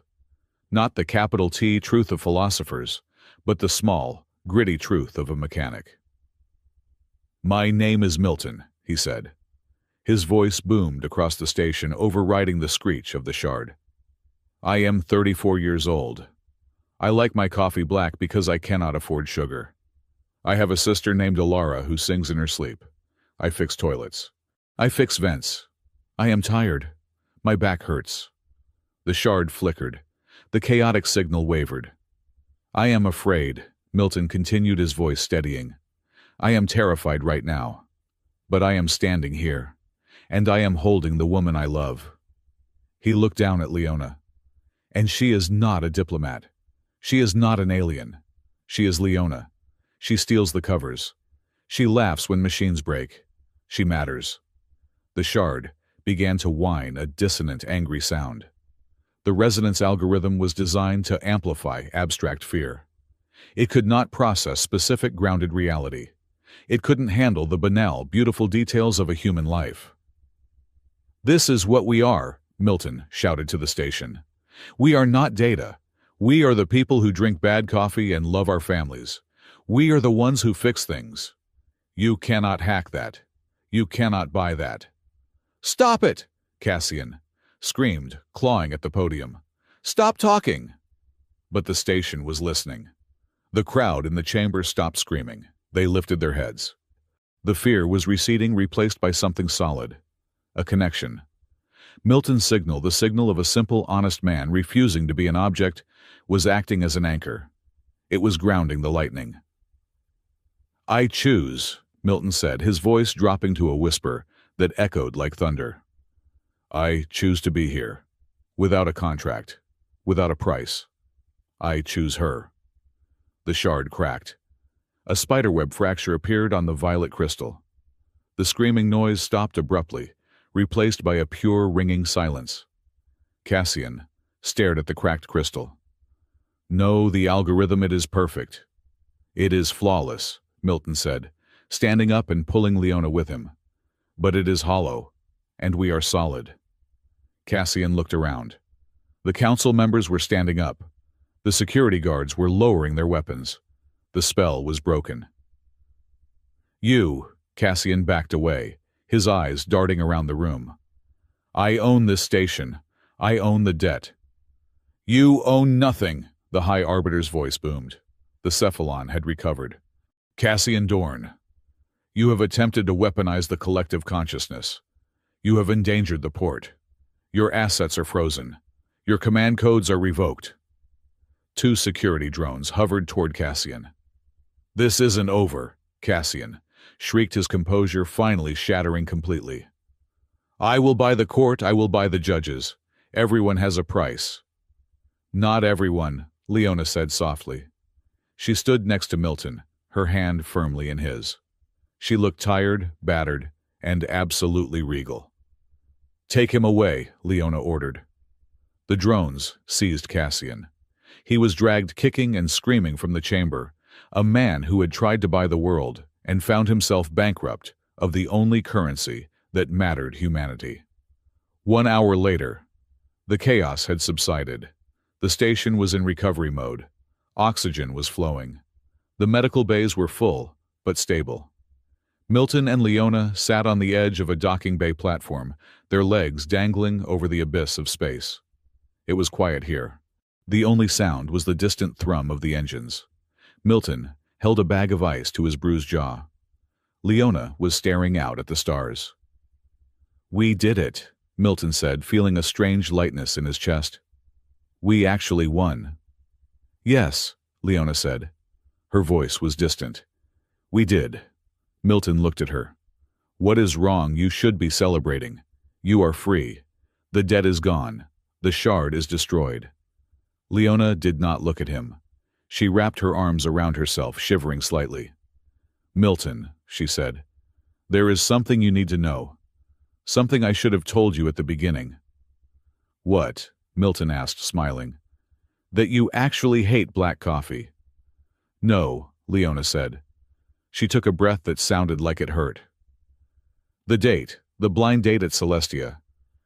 Yeah, what about it? Cassian didn't set it up, Leona said. Milton froze. What? I mean, he approved it. Seren arranged the logistics. But the request for a low-status human male with a high-stress profile. She turned to look at him. Her eyes were full of a terrible, crushing guilt.